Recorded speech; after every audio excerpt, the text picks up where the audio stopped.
할렐루야. 네. 오늘은 성광훈 목사님이 신방 일정이 담임 목사님과 같이 잡혔습니다. 그래서 오늘 2주 전부터 저한테 부탁을 했어요. 그래서 제가 대신해서 중보교 기도팀 예배 설교를 맡게 되었습니다. 네. 성광훈 목사님도 기대하셨는데 또 제가 올라와서 너무 섭섭하지 않으셨으면 좋겠고요. 그렇다고 이렇게 제가 이 시간을 때우려고 하지 않았습니다. 제가 또 말씀을 보면서 기도하면서 준비를 했고 오늘 가장 하나님 적합한 말씀 주시옵소서 해서 저도 받은 말씀이니까 잘 은혜가 되었으면 좋겠습니다.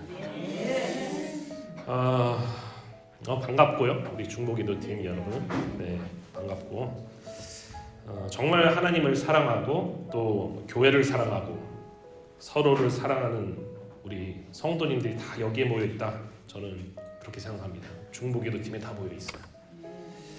우리를 사랑하신 예수님의 사랑으로 여러분들을 사랑하며 축복합니다. 아멘. 저는요 오늘 같이 말씀 한번 보자는데요. 구약 성경의 시편 34편 17절로부터 20절의 말씀입니다. 시편 34편 17절에서 20절. 제가 가진 구약 성경 826면에 있습니다. 시편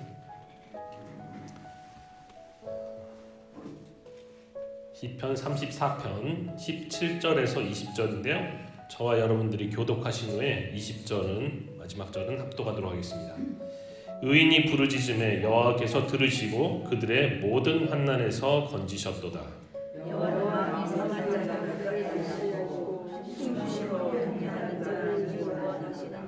의인은 고난이 많으나 여호와께서 그의 모든 고난에서 건지시는도다. 다 같이 그의 모든 뼈를 보호하시며 그 중에서 하나도 꺾이지 아니하도다. 아멘.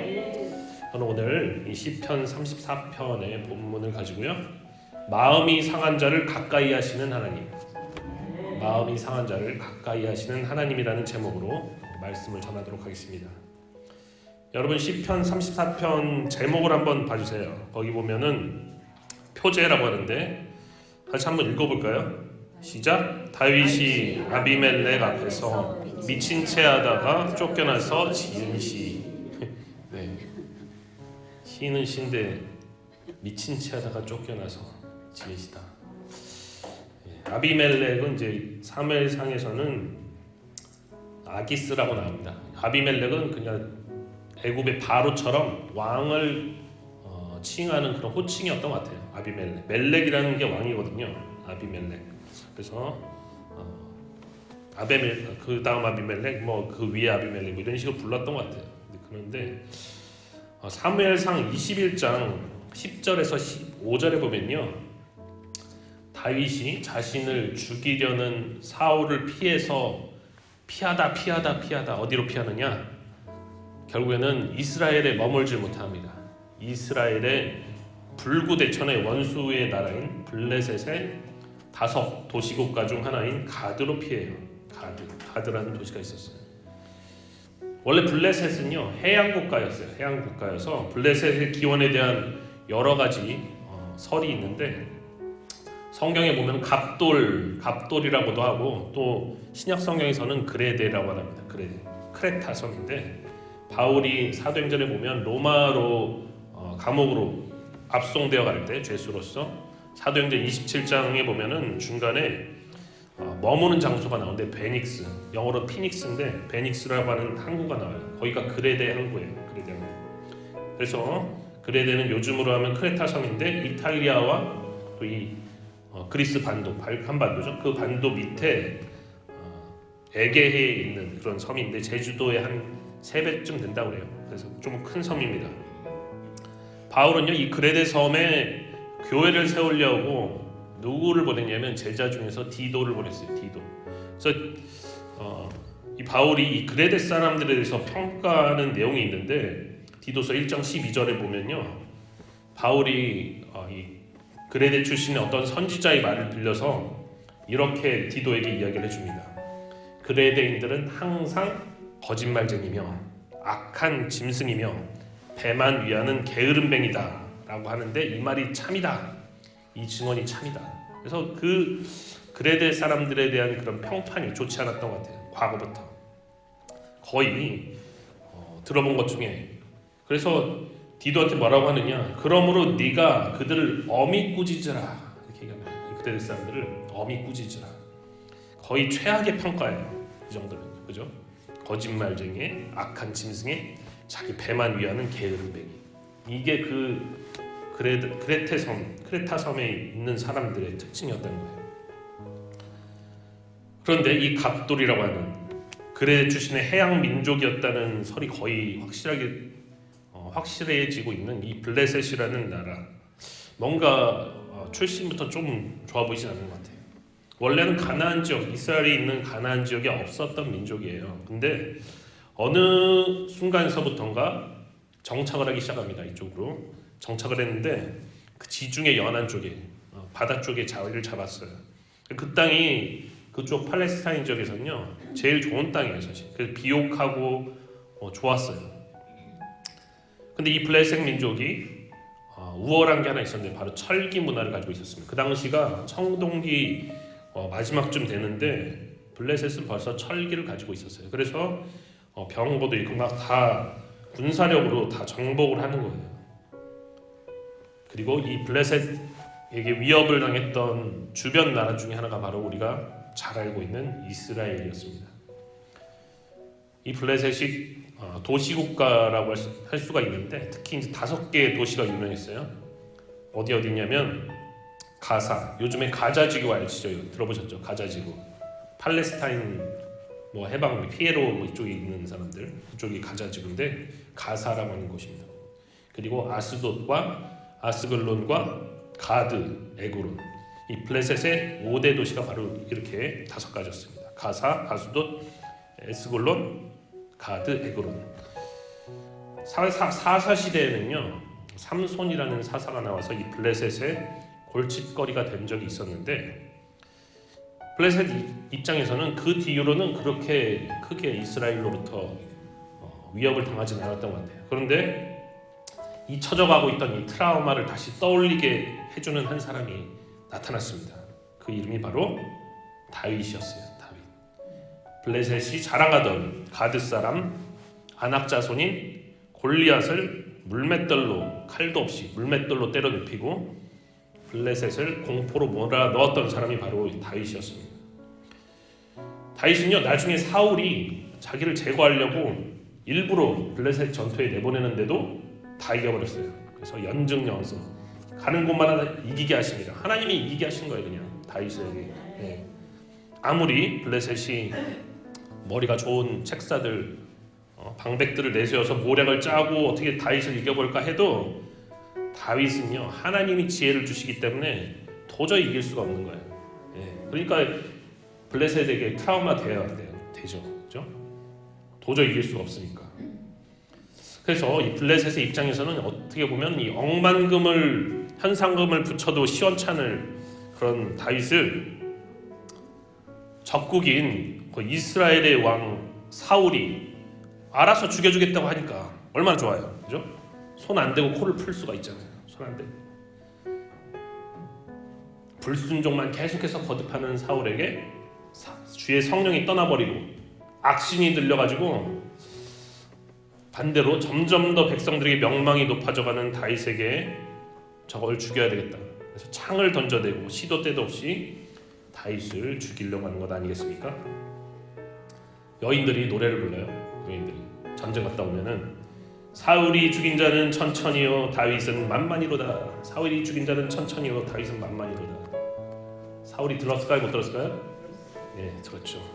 안 그래도 마음에 안 들었는데 사울의 시기와 질투를 완전히 자극하는 그런 말이 아닐 수 없었어요. 이 노래를 듣고 분노가 폭발합니다. 다윗에게는 만만을 돌리고 나에게는 천천만 돌리니 이제 그가 얻을 것이 나라 말고 무엇이냐. 그래 너 이거 놔뒀다가는 내 왕위를 찬탈할 놈이구나. 시기와 질투가 끝까지 불타올랐습니다. 더 혈안이 돼서 이거 진짜 죽여버려야겠다. 다윗을 처단하려고 해요.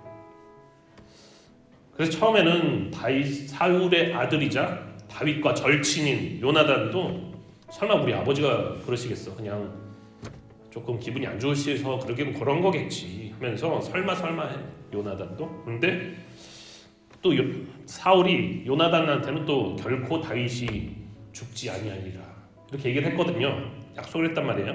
그러니까 다윗에게 야 좀만 참어, 그냥 아버지가 기분이 나빠서 그런 걸 거야 이렇게 설득을 했는데 점점 이상해지는 거예요. 점점 어느 날 말이 싹 바뀝니다.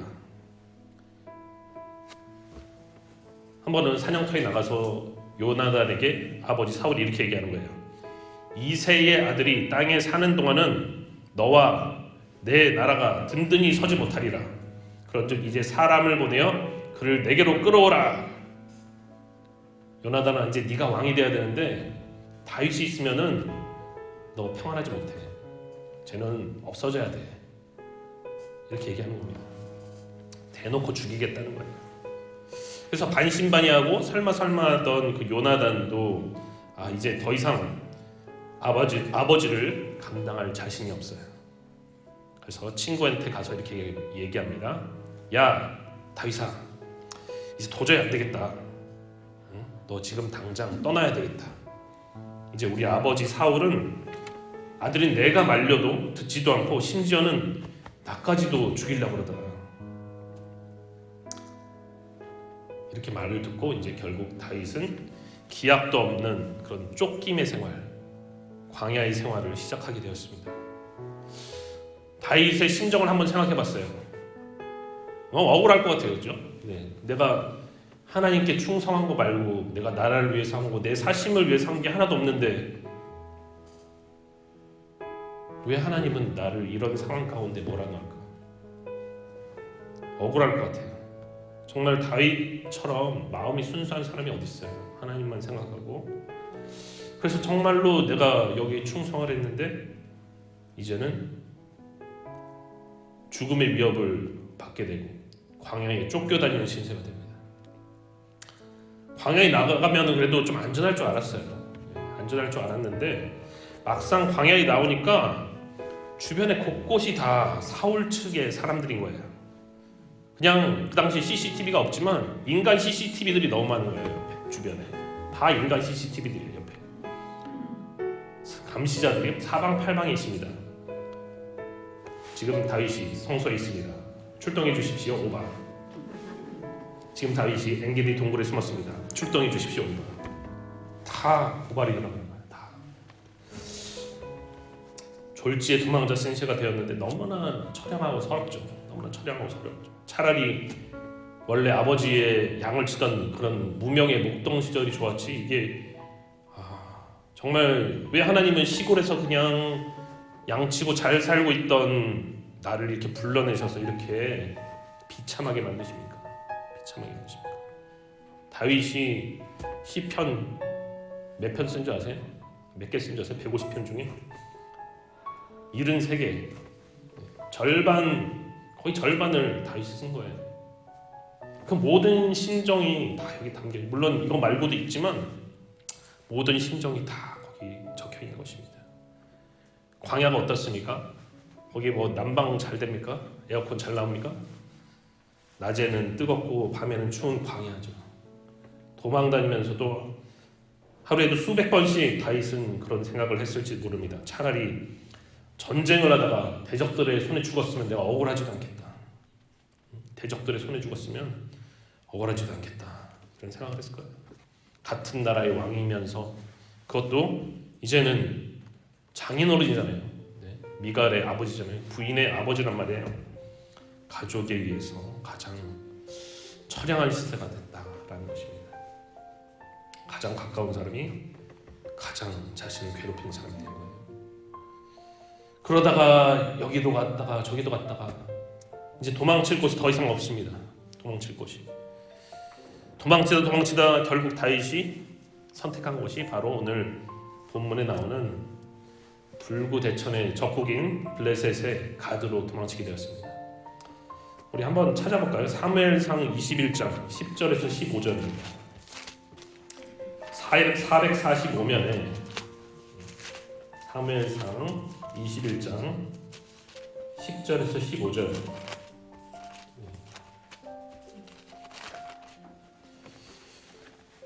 자, 교독해볼까요? 제가 10절부터 읽고 교독하고 15절 함께 읽겠습니다. 그날에 다윗이 사울을 두려워하여 일어나 도망하여 가드왕 아기스에게로 가니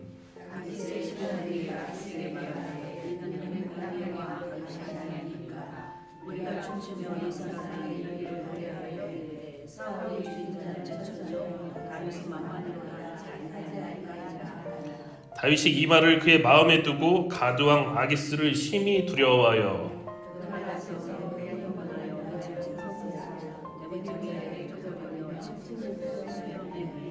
아기스가 그의 신하에게 이르되 너희도 보거니와 이 사람이 미치광이로다. 어찌하여 그를 내게로 데려왔느냐. 다같이 내게 미치광이가 부족하여서 너희가 이 자를 데려다가 내 앞에서 미친 짓을 하게 하느냐. 이 자가 어찌 내 집에 들어오겠느냐 하니라. 아멘. 다윗이 끝내는 가드왕, 블레셋의 가드왕 아기스에게로 도망을 쳤는데요. 생각지 못한 게 있었어요. 아기스의 신하들이 자기를 알아보는 거예요. 근데 아니겠습니까? 지금 사실 이스라엘에서 죽여야 될 딱 한 사람을 고르라면 다윗일 텐데 왜 모르겠어요. 지금 얼마나 많은 블레셋 사람이 다윗에게 죽었고 얼마나 많은 전쟁 물자가 낭비됐습니까? 정말 억만금을 줘서라도 잡아야 될 사람이 다윗이었는데 제 발로 찾아온 거야, 제 발로. 그래서 신하들이 얘기합니다. 왕이시여, 이 자는 저 이스라엘 땅의 왕 다윗이 아니니까. 왕이라고 불러요. 아직 왕 아닌데 사실상 그들한테는 왕이죠. 왜 사람들이 노래하던 그 자 있지 않습니까? 이 노래가 여기서 다 퍼졌어요. 사울이 죽인 자는 천천히요 다윗은 만만히로다. 사울이 죽인 자는 천천히요 다윗은 만만히로다. 적국에 이르기로 다 소문이 났습니다. 그러자 오늘 성경에는 다윗이 이 말을 그의 마음에 두고 가드왕 아기스를 어떻게 했습니까? 심히 두려워하여 그들 앞에서 행동을 변하여 미친 채 하고 대문짝에 그적거리면서 침을 흘리는 거예요. 마치 미친 좀 이쪽 말이 거친데 우리가 미친 여인이라고 하겠습니다. 미친 여인 머리에 뭘 꽂습니까? 네. 요즘은 잘 안 꽂는데요. 요즘은 좀 잠깐 옛날에도 이게 머리에 꽃을 꽂는. 네. 그러면 알잖아요 좀 운전치 못하고. 근데 다윗은 정신 나간 사람 마냥 벽에다 갑자기 막 뭔가를 끄적거리고 침을 흘리고 굉장한 연기를 보여주고 있습니다. 연기를. 목숨이 날아갈 이 판국의 체면이고 뭐고 다 없는 거죠. 폼 잡다가 죽을 바에는 그냥 모양이 좀 빠져도 살고 보자. 그래서 저는 진짜 좀 의아했어요. 이게 과연 통할까? 누가 봐도 지금까지 멀쩡했던 사람이 갑자기 미친 채 하는데 통할까 싶은데 아기스가 멍청한 건지는 잘 모르겠어요. 근데 이렇게 얘기합니다. 야, 니들도 눈이 있으면 보고 말해라. 이거 미치광이 아니야. 야, 너희들은 나한테 미치광이가 부족해서 미치광이 하나를 더 데려온 거야? 당장 끌어내지 못해? 이렇게 화를 내는 거예요. 아기스가 너무 잘 속아주는 거예요. 이 연기. 오스카상을 줘야 되는 거지. 그래서 아기스가 속아주는 바람에 정말 최악의 위기에서 목숨을 건지게 된 것입니다. 그래서 이걸 보고 어떤 분들은 이렇게 생각할 수 있어요. 우리가 위기가 왔을 때 미친 척하면 살 수 있는 건가? 한번 해보세요, 진짜. 바로 들통이 날 겁니다. 성경이 지금 우리에게 말해주고자 하는 게 있어요. 궁지에 몰렸을 때 우리가 다윗처럼 임기응변으로 미친 척하면 살 수 있다, 이것을 성경이 알려주려고 하는 게 아니라는 거예요. 그걸 알려주려고 하는 게 아니에요.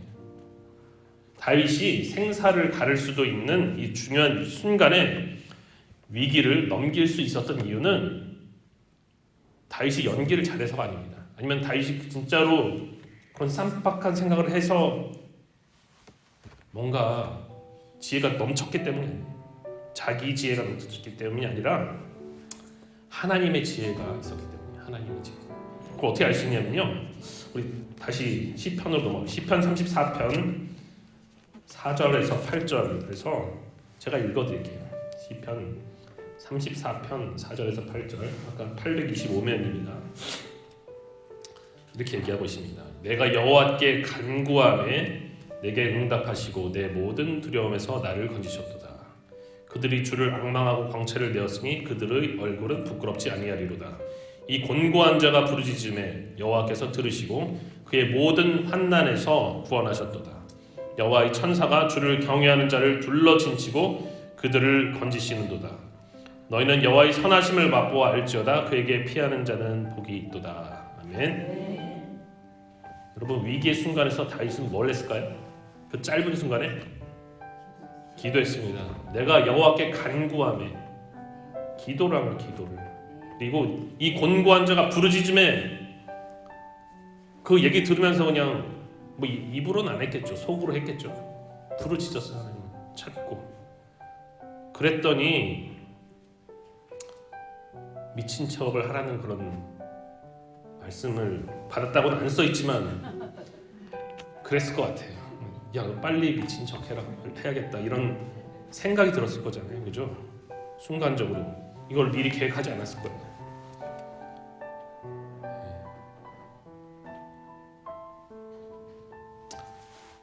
충분히 하나님은요, 다윗에게 그렇게 말씀하시고 행동하게 만드셨을 것입니다. 근데 제가 좀 더 추측을 해보니까, 상상입니다, 이거는. 모르긴 몰라도요, 아기스 왕은 최근에 아마도 미친 사람들 때문에 골머리를 앓는 일이 많았을 것 같아요. 안 그래도 지금 자기한테 이게 주변에 미친 사람들 때문에 속 썩이는 일이 많았다는 거예요. 그러니까 이렇게 얘기하는 거예요. 내게 미치광이가 부족하여서 너희가 이 자를 데려다가 내 앞에서 미친 짓을 하게 하느냐. 뭔가 있다는 거예요. 미치광이가. 이 자가 어찌 내 집에 들어오겠느냐. 한 사람이 아니었던 것 같아요. 제가 볼 때. 자기 자녀라든지 가족이라든지 주변에서 정신이 미쳐버리는 바람에 아기스가 걱정거리가 있었지 않았을까 하는 그런 뉘앙스를 아기스의 말에서 찾아볼 수가 있습니다. 한마디로 말해서요, 아기스 왕이 지금 제일 하기 싫고 진료하는 일이 있는데 또 드림 읽어보세요. 하나 더 드림 읽겠습니다. 어떤 반응이 나오겠습니까? 어떤 반응이? 신하들도 한마디도 못해요. 거기다 대해서 다윗이라고 얘기했는데도, 뻔히 알고 있는데도 눈앞에서 보내줘야 돼요. 그게 연기건 진짜건 간에 상관이 없습니다. 분노를 촉발시키는 일이 된 거예요. 당장 내 눈앞에서 끄집어내. 한마디라도 하면 너희 가만히 못 있어. 이렇게 되는 거예요. 하나님은 아시잖아요, 그 상황을. 그죠? 우리는 모르지만, 우리는 아기스가 어떤 상황인지 모르지만 하나님은 아시기 때문에 순간적으로 알려주신 거예요. 짧은 시간에 기도에 응답하셨다는 것입니다. 하나님은요, 주를 경외하는 자에게 천사를 보내주셔서 건지시는 분이시고, 주를 앙망하는 자를 부끄럽지 않게 하시는 분이십니다. 오늘 본문인 34편 17절부터 20절을 다시 읽어보면요, 의인이 부르짖음에 여호와께서 들으시고 그들의 모든 환난에서 건지셨도다. 여호와는 마음이 상한 자를 가까이 하시고 충심으로 통회하는 자를 구원하시도다. 의인은 고난이 많으나 여호와께서 그의 모든 고난에서 건지시는도다. 그의 모든 뼈를 보호하시며 그 중에서 하나도 꺾이지 아니하도다. 하나님은요, 의인의 부르짖음을 들으시고 환난에서 건지시는 분이십니다. 의인의 부르짖음을 무시하는 분이 아니에요. 들으신다는 거죠. 그리고 환난에서 건지시는 분이라는 거예요. 그리고 마음이 상한 자를 가까이 하시고 충심으로 통회하는 자를 권하신 분이다 이렇게 되어 있습니다. 하나님은요 다윗이 그동안 살아왔던 인생을 걸쳐서 쭉 살아왔던 정직한 삶, 하나님을 경외하는 그 믿음의 삶을 모른 채 하는 게 아니라는 거예요. 물론 현실은 너무 힘들어요. 왜 이렇게까지 하셔야 되나? 너무 힘들었지만 중요한 게 뭔지 아십니까? 그 힘든 상황 가운데서도 하나님이 다윗과 늘 함께 하셨다는 것입니다. 할렐루야. 임마누엘이 하나님이었다는 거예요. 하나님이 다윗과 왕궁에서만 함께한 게 아니에요. 광야에서도 함께했고요. 지금 아기스 앞에서도 하나님이 함께한 거예요. 요셉도 마찬가지 아닙니까? 요셉도 애굽에 갔을 때 전혀 하나님 믿지 않는 보디발이 알아볼 정도예요. 야, 너는 하나님이 함께하더라. 그러니까 너를 통해서 가족이 우리 집이 복을 받더라. 아는 거예요, 다. 그게 복입니다, 그게. 나 때문에 주변이 복 받는 거예요. 하나님이 함께하면 그렇게 된다. 비록 마음은 상했죠, 그죠? 마음은 상했는데 하나님이 그들을 가까이 하신다는 거. 그리고 충심으로 통회하는 자. 여기서는 충심으로 통회한다고 하는데 다른 번역에 보면은 낙심한 사람들 얘기하는 거예요. 너무 슬프면 어떻게 합니까? 막 꺼이꺼이 울잖아요. 충심으로 통회하는 자. 마음에 너무 낙심이 된 사람. 이런 사람들을 하나님이 구원해 주신다라고 말씀하고 있는 거예요. 우리가 말씀을 안 믿으면 뭘 믿습니까, 여러분? 이 말씀을 믿어야 돼요. 네. 그러신대잖아요, 그죠?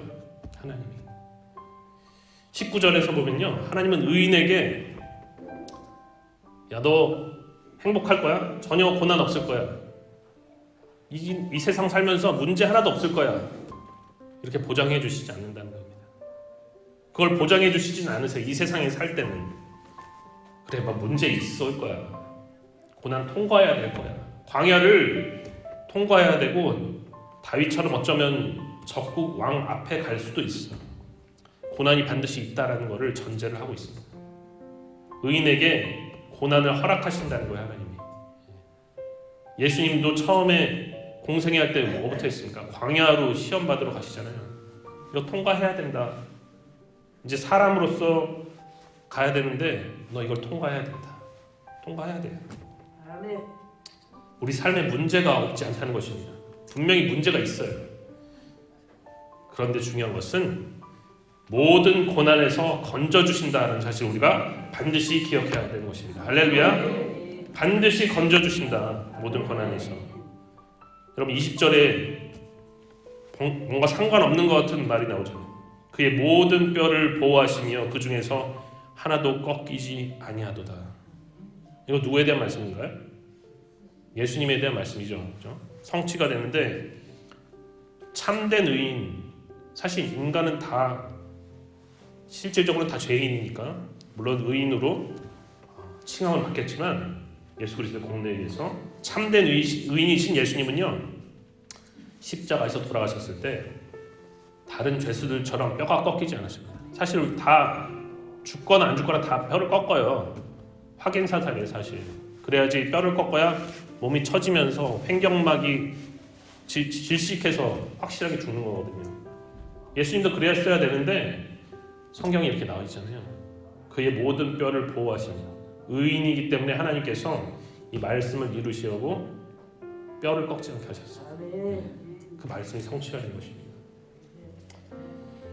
사랑하는 중보기도팀 성도 여러분, 다윗의 삶에서 항상 고난이 있었습니다. 항상. 하나님께서 특별히 부름받은 이후부터 고난이 더 심해진 거예요, 사실. 그냥 혼자 있을 때가 더 좋았을 수도 있어요, 정말로. 문제가 없지 않았어요.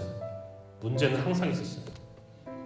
본인도 죄를 지었죠. 그리고 나중에 자녀들이 힘들었습니다. 자녀들이 압살롬 배반하고 암논 다말을 강간하고 그냥 힘든 세월을 지냈어요. 힘든 세월. 예수님도 마찬가지였습니다. 항상 시련이 있고 고난이 있었어요. 그러나 우리가 반드시 기억해야 할 것은 아까도 말씀드렸듯이 고난과 문제 속에서도 하나님께서 항상 함께 하신다. 하나님께서 우리와 늘 함께 하신다는 사실을 여러분 잊지 마시기 바랍니다. 하나님은 마음이 상한 자를 가까이 하시는 분이시고요. 그뿐만이 아니라 우리에게는 이미 예수 그리스도가 대가를 지불하심으로 아무리 어려운 인생의 문제라도 결국은 벗어날 수 있게 해주신다는 것입니다. 이것이 복음이에요. 이것이 대신 짐을 짊어진 예수 그리스도의 복음인 것입니다. 우리가 다윗을 모범으로 삼는다면요, 우리가 어떻게 해야 됩니까? 지금 이 어려운 문제 직면에서 우리가 어떻게 해야 됩니까? 기도해야 되는 것입니다. 기도해야 되는 거예요. 그래서 여러분들이 너무나 소중한 거예요. 이 교회가 여러분들의 기도 때문에 정말로 보호를 받고 있는 것입니다. 보호를 받고 있는 거예요. 너무나 중요합니다.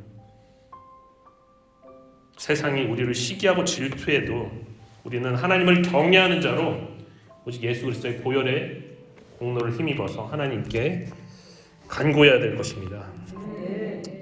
그럴 때 반드시 하나님께서 선한 응답을 주실 줄 믿습니다.